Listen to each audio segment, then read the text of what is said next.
Kuning barado gid nga area din sa barangay 4 nga creek nga side. Ang nakabara gid magimog siyang tulay-tulay. Ang din turag natumbang nga saging o ginungdan din sa pagbara na sa mga tubig. O bara gid siya kayo. Ug gali na ay dako nga murag na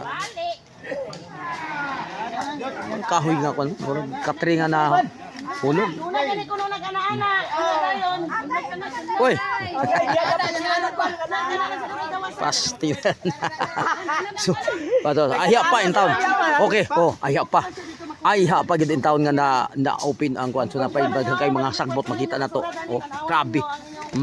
Gip tangtang na gikuha na.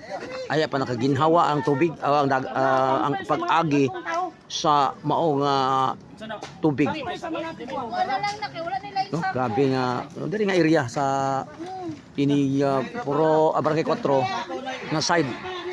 Kita gid ang barado nga creek. Niya importante. Niya nga kinahanglan i-clean up gid. Na check gid nga nakita nga nabara ang maong tubig. Nini nga yung agyanan no. Kita na to ang mga hugaw na. Maigay kina kuan na. Dako kay nga punto ang sa ka-clean up drive activity. O garon ang tropa sa Karanso Balingasan chapter ang linawas yun nga ngunay niining pag-open aning kwan. So mga kahoy dagko no ganina nakuha mo gihapon.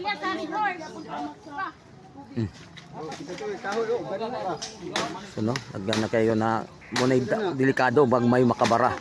Ako kayo mga kahoy. Magyapon no.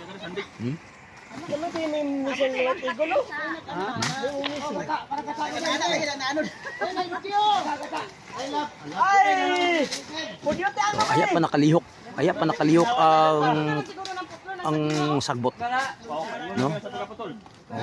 Aya pa nakalihok ang tawon ang sagbot.